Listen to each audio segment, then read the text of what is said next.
अस्सलाम वालेकुम dear in welcome back dear. आज के सेशन में हम देखने वाले हैं टेक्निकल वर्ड डिफ़ाइन एंड कानून शहादत ऑर्डर इंटरप्रिटेशन आर्टिकल में जो तीसरा वर्ड डिफ़ाइन किया गया है that is fact. Sir, court में दो चीज़ों के बारे में गवाही दी जा सकती है, namely fact in issue and a relevant fact. अब यह चाहे फैक्ट इन इशू हो या रेलेवेंट फैक्ट हो, फैक्ट से मुराद क्या है? कानून शहादत कहता है कि फैक्ट से मुराद facts includes physical fact as well as psychological fact. तो आज के सेशन में हम देखेंगे कौन से चीज़ें फ़िज़िकल फैक्ट्स में आएंगी और कौन से साइकोलॉजिकल फैक्ट्स में आएंगी। सर, कानून शहादत कहता है फैक्ट्स इंक्लूड्स। अब यू नो बेटर कि जब कोई वर्ड इंक्लूड से स्टार्ट हो जाए या कोई जो डिफिनीशन है ये इंक्लूड से स्टार्ट हो जाए तो इसका मतलब ये हुआ कि ये जो डिफिनीशन है ये कंक्लूसिव एग्जॉस्टेड नहीं है। I mean to say the definition is not complete in itself. तो सर, कानून शहादत कहता है कि फैक्ट्स इंक्लूड्स एनीथिंग, कोई चीज़, anything, thing you know better, किसी चीज़ को बोलते हैं, वो कोई भी चीज़ हो सकती है, एनीथिंग। और कहा कि स्टेट ऑफ थिंग, यानी कि किसी चीज़ की जो है वो हालत, state of thing. And number third बता दिया रिलेशन ऑफ थिंग। एक चीज़ का दूसरी चीज़ के साथ किस तरह का रिलेशन हो सकता है या होता है, relation of thing. Sir, anything जब हम बात करते हैं थिंग्स की, इसका मतलब है कोई ठोस चीज़ है, कोई फिज़िकल चीज़ है, कोई कॉर्पस है जिसका वजूद रखता है, जिसको टच किया जा सकता है। तो कानूनी शहादत कहते हैं एनीथिंग और स्टेट ऑफ थिंग। अब स्टेट ऑफ थिंग से मुराद क्या? किसी चीज़ की हालत कि वो फॉर एग्ज़ाम्पल किस शेप में था या उसकी कंडीशन क्या थी, गर्म था या आई मीन टू से बह रहा था या वट जो भी उसकी हालत है उस चीज़ की। And the third relation of thing. Relation of thing से मुराद यहाँ पे कानून शहादत बोल रहा है कि एक चीज़ का दूसरे चीज़ के साथ किस तरह का रिलेशन। फॉर एग्जांपल ट्रिगर का बुलेट के चलने से क्या रिलेशन है, या अगर हम आसान अल्फाज में समझे कि जब हम बटन ऑन करते हैं लाइट का या पंखे का तो पंखा चल जाता है, तो इस बटन के ऑन होने का उस थिंग के साथ किस तरह का रिश्ता है, इस चीज़ को कानून शहादत कहता है रिलेशन ऑफ थिंग।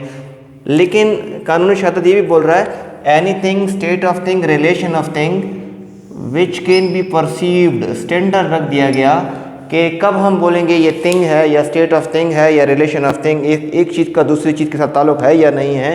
कहता है which is capable of being perceived. Standard रख दिया गया capable of being perceived through senses, capable of being perceived through senses, मतलब जिसको सेंसेस के ज़रिए परसीव किया जा सके, ऐसे थिंग्स और स्टेट ऑफ थिंग और रिलेशन ऑफ थिंग को कानून शहादत कहता है ये फैक्ट होंगे। आई मीन टू से इसकी ये हकीकत होगी, ये रियलिटी होगी। अब ये जो सेंसेस हैं ह्यूमन के, जनरली तो हम कहते हैं कि छठी सेंस भी होती है, कोई 7 सेंस भी होती है, लेकिन जो नेचुरल 5 बेस्ट सेंसेस हैं कानून शहादत उसकी बात कर रहा है।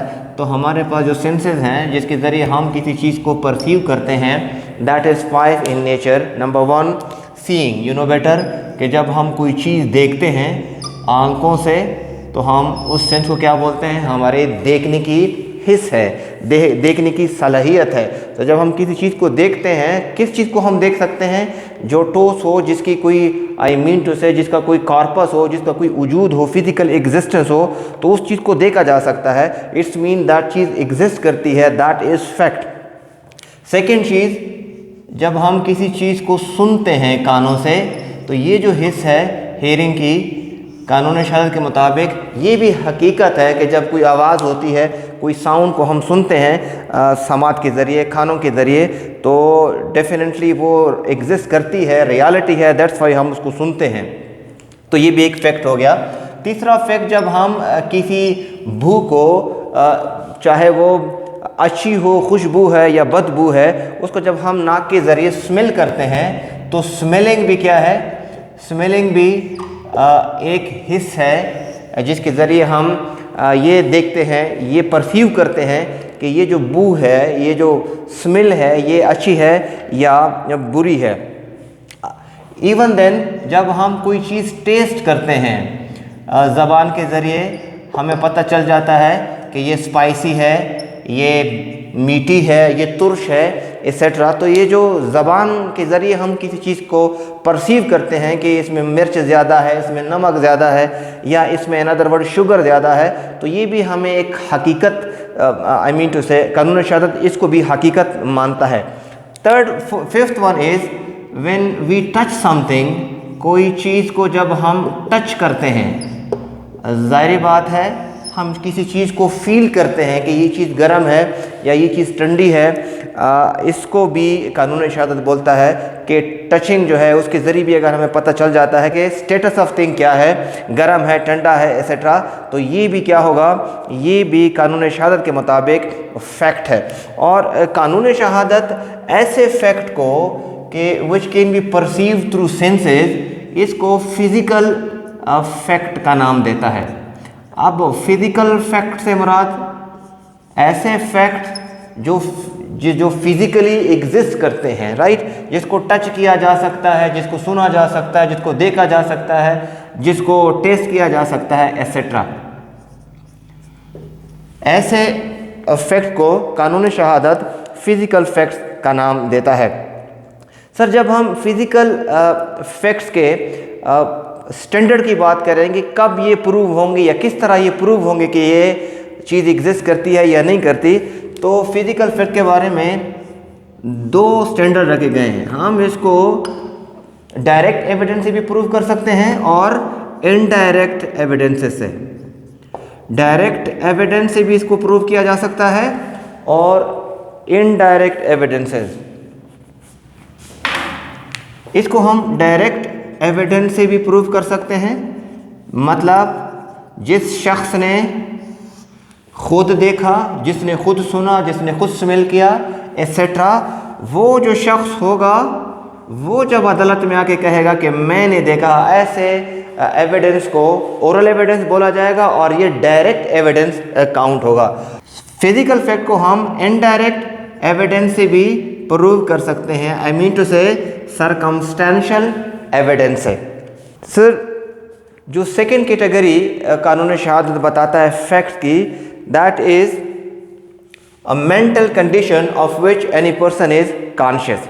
का मतलब ये हुआ कि एक कैटेगरी तो ये हो गई, दूसरी कैटेगरी क्या बता रहा है कानून शहादत, any mental condition of a person of which any person is conscious, I mean to say किसी शख्स की जहनी हालत कि वो इस वक्त क्या सोच रहा है, उसका क्या इंटेंशन है, तो ये वो शख्स जो सोच रहा है, कानून शहादत इसको भी फैक्ट कह रहा है और इसको वो साइकोलॉजिकल फैक्ट कह रहा है। इस चीज़ में कौन कौन सी चीज़ें शामिल हैं या शामिल हो सकती हैं, इट्स मीन के ये शो करता है किसी शख्स की इंटेंशन,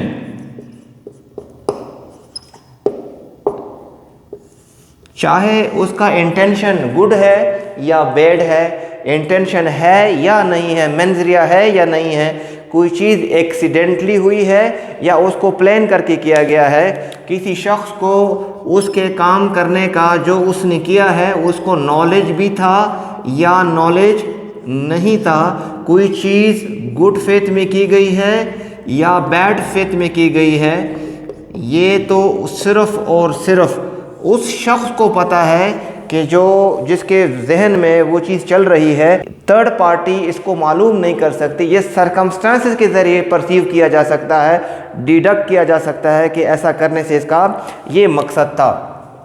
किसी शख्स का ओपिनियन भी मेंटल कंडीशन के कैटेगरी में फॉल करेगा। सर, इवन रिपुटेशन की भी ये बात करता है। रेपुटेशन, सो कानून शहादत के मुताबिक कौन सा कोई शख्स किसी ख़ास टाइम के ऊपर क्या सोच रहा था या किस इरादे से उसने वो काम किया था, आया उसको नॉलेज था या नहीं था, वो जो काम उसने किया है वो उसने गुड फेथ में किया या बैड फेथ में किया, मेंजरिया था नहीं था, एक्सीडेंटली काज हुआ है या नहीं हुआ है, या वो क्या ओपिनियन बना रहा है, उसका किसी शख्स के बारे में क्या ओपिनियन है। तो ये सारी चीज़ों को कानून शहादत बोल रहा है कि ये साइकोलॉजिकल फैक्ट्स हैं। ये जो मेंटल कंडीशन है इसको कानून शहादत बोल रहा है, this is basically what, psychological fact. Sir physical fact जो है उसको हम डायरेक्ट एविडेंस से भी प्रूव कर सकते हैं और इनडायरेक्ट एविडेंस से भी प्रूव कर सकते हैं। आई मीन टू से through circumstantial evidence it can be proved कि ये चीज़ ऐसे है या ऐसे नहीं है। लेकिन सर ये जो साइकोलॉजिकल फैक्ट्स हैं इसके लिए कोई टेस्ट नहीं रखा हुआ या इसके लिए कोई इस तरह की साइंटिफिक लेबॉर्ट्री नहीं है कि जिससे हम किसी का दिमाग चेक कर सके कि इस वक्त ये क्या सोच रहा था या इसने किस इंटेंशन से ये काम किया है। तो इसको किस तरीके से प्रूव किया जाएगा, इसके लिए स्टैंडर्ड जनरली जो डायरेक्ट एविडेंस है तो सिर्फ हमारे पास एक ही मीन्स है, दैट इज़ कॉन्फेशन। अदरवाइज इसको सरकमस्टांसेस के ज़रिए साबित किया जा सकता है। सर ये जो साइकोलॉजिकल एविडेंस है इसको डायरेक्ट एविडेंस की अगर हम बात करें तो माँ सिवाय कन्फेशन के, यानी कि अगर वो बंदा जो ये सोच रहा था या जिसने जो काम किया है किस नीयत से किया है, किस इरादे से किया है, वो अगर कन्फेशन कर ले तो प्रूव हो सकता है। अदरवाइज डायरेक्ट एविडेंस से इसको प्रूव करना इम्पॉसिबल है। लेकिन इसको हम इनडायरेक्ट एविडेंस से, सरकमस्टांसेस से हम इसको प्रूव कर सकते हैं। इनडायरेक्ट एविडेंस यानी कि उसका सबसीक्वेंट कंडक्ट, उसका प्रीवियस कंडक्ट, उसका मोटिव, उसका इंटेंशन हम हालात से डिड्यूस कर सकते हैं और हम कह सकते हैं कि इस वक्त इसका आई मीन टू से इंटेंशन क्या थी, इसका मेंजरिया था या नहीं था। और कुछ ऑफेंसेस में इसके बारे में सब्जेक्टिव अप्रोच रखा गया है कि सब्जेक्ट क्या कह रहा है, यानी कि हेरासमेंट के केसेस में पर्टिकुलरली अगर फीमेल ये कहे कि ये जो पर्टिकुलर एक्ट किया गया है ये इस नीयत से किया गया है, ये जो मुझे फॉर एग्जांपल कोई शख्स किसी को देख रहा होता है, कोई घूर रहा होता है तो किस इंटेंशन से घूर रहा है, तो बाज़ केसेस में सब्जेक्टिव अप्रोच भी फॉलो किया जाता है। तो on the basis of that subject decision दे दिया जाता है कि यस आपका ये इंटेंशन था। लेकिन जनरली जो साइकोलॉजिकल इफेक्ट है वो डायरेक्ट एविडेंस से प्रूव नहीं हो सकता है अगर बंदा खुद कन्फेशन कर ले, जनरली उसको सरकमस्टेंसेस से ही प्रूव किया जाता है। जो कानून शहादत है वो इलस्ट्रेशन में इन फैक्ट को मज़ीद भी एक्सप्लेन करता है। कानून शहादत में इलस्ट्रेशन दी गई है फैक्ट के हवाले से, जहाँ पर फैक्ट को दो हिस्सों में तकसीम किया गया, जैसे हमने यहाँ पर इसको डिस्कस किया, physical fact and then psychological fact. एक को कानून शहादत नाम देता है फिजिकल फैक्ट, दूसरे को नाम देता है साइकोलॉजिकल फैक्ट। अब कानून शहादत फिजिकल फैक्ट में कौन सी चीज़ों को ला रहा है, जो एड कर रहा है उनके साथ। नंबर 1, सर्टेन ऑब्जेक्ट कहते हैं कुछ चीज़ें एक ख़ास ऑर्डर में पड़ी हुई हैं, ये भी एक फैक्ट्स हैं। सर्टेन ऑब्जेक्ट प्लेस, कुछ जो ऑब्जेक्ट्स हैं, कुछ चीज़ें हैं जो मैनेज हैं सर्टन ऑर्डर में या सर्टन जगह पे रखी गई हैं। फॉर एग्ज़ाम्पल कहीं पर कोई आई मीन टू से कोई ऑफेंस हुआ है तो वहाँ पे चेयर किस हिसाब से रखी गई हैं, या मोबाइल्स या जो भी बाकी जो थिंग्स हैं, जो बाकी जो ऑब्जेक्ट्स हैं वो किस हिसाब से रखी गई हैं, किस ऑर्डर में रखी गई हैं। कहता है ये भी एक फैक्ट है। क्यों इफेक्ट है? क्योंकि उसको देखा जा सकता है, उसको टच किया जा सकता है। तो दैट्स वाई फिजिकल फैक्ट्स कानून शहादत उसको बोल रहा है। इवन मज़ीद कह रहा है कानून शहादत कि अ मैन हर्ड और सा समथिंग। कहते हैं अगर कोई शख्स कुछ सुनता है, अ मैन हर्ड और सा समथिंग, कहता है अगर कोई शख्स ने कुछ देखा या किसी शख्स ने कुछ सुना तो कह रहा है वो भी फैक्ट है। क्यों फैक्ट है? क्योंकि देखने, सीइंग मतलब आंखों से देखा तो जाहिर बात है कोई चीज़ फिजिकल एग्जिस्टेंस रखती है, तो दैट्स वाई उसको देखा, तो ये भी फैक्ट है। कानों से कोई चीज़ सुना तो वो भी फैक्ट है। इन तीसरी चीज़ वो बता रहे हैं, a man said certain word, अगर कोई शख्स, a man said certain word, a man said certain words, अगर कोई शख्स कुछ अल्फाज बोलता है, डेफिनेटली ज़बान से बोलता है, तो उसका ताल्लुक़ किस चीज़ से है? बोलने से है। तो कोई और शख्स उसको सुनेगा डेफिनेटली, तो ये कहता है कि ये भी फैक्ट है। और यहाँ पर ये जो मैन का लफ्ज़ यूज़ हुआ है, इट डज़ंट मीन के ये मेल जेंडर को रिप्रेजेंट करता है, ये फीमेल जेंडर को भी, ट्रांसजेंडर को, सबको रिप्रेजेंट करता है। यहाँ पे मैन जो है स्पेसिफिक कॉन्टेक्स्ट में यूज़ नहीं हुआ है, जनरली सबके लिए यूज़ हुआ है। तो ऐसे फैक्ट को कानून शहादत फिज़िकल फैक्ट बोलता है। दूसरी कैटेगरी जो कानून शहादत बता रहा है, दैट इज़ साइकोलॉजिकल फैक्ट। अब साइकोलॉजिकल फैक्ट से मुराद क्या है? कौन कौन सी चीज़ें साइकोलॉजिकल फैक्ट में कानून शहादत आई मीन टू से रखता है? कहते हैं that a man has a certain reputation, किसी शख्स की कोई रिप्यूटेशन है, ये भी साइकोलॉजिकल फैक्ट है कानून शहादत के मुताबिक। या कानून शहादत कहता है that a man hold certain opinion, अगर कोई शख्स कोई ओपिनियन, किसी शख्स की कोई ओपिनियन, ऐसे फैक्ट को भी वो साइकोलॉजिकल फैक्ट कहता है। या कोई शख्स है, अगर हम इसको शॉर्ट कर लें, कोई शख्स है जो कि कोई स्पेसिफिक इंटेंशन रखता है या कोई ख़ास काम उसने ख़ास इंटेंशन के साथ किया हुआ है, या उसने कोई चीज़ फ्रेडुलेंटली या डिसऑनेस्टली की हुई है, या पर्टिकुलर टाइम पे किसी शख्स की सेंसेशन क्या थे, ये सारे के सारे जिसका ताल्लुक मेंटल कंडीशन से है, इसको कानून शहादत साइकोलॉजिकल फैक्ट का नाम देता है। Sir, to make the long story short, fact से मुराद कोई चीज़ जो एग्जिस्ट करती है या किसी शख्स का मेंटल कंडीशन। इसको डिफ़ाइन करने की क्या ज़रूरत, क्योंकि कानून शहादत के मुताबिक कोर्ट में दो तरह की चीज़ों के बारे में गवाही दी जा सकती है। Number 1 fact in issue and number 2 relevant fact. Yes, exception में कहीं पर things which are otherwise relevant उसके बारे में भी गवाही दी जा सकती है, जैसे प्ली ऑफ अलेबे है। लेकिन जनरल रूल ये है फैक्ट इन इशू और रेलेवेंट फैक्ट के बारे में गवाही दी जा सकती है। तो ज़रूरी समझा गया कि फैक्ट को डिफ़ाइन किया जाए, इसको डिमार्केट किया जाए, ताकि इसके ऊपर कल ये डिस्प्यूट ना हो कि भाई ये फैक्ट है या नहीं है, इसके बारे में ये एडमिसिबल है या ये एडमिसिबल नहीं है, इसके ऊपर बात की जा सकती है या नहीं की जा सकती। तो फैक्ट को दो हिस्सों में तकसीम करता है कानून शहादत। Number 1 physical fact, number 2 psychological fact. Physical fact से मुराद हर वो चीज़ which can be perceive through senses, यानी कि जिसको देखा जा सकता है, सुना जा सकता है, परसीव किया जा सकता है, फील किया जा सकता है, टच किया जा सकता है, एक्सेट्रा।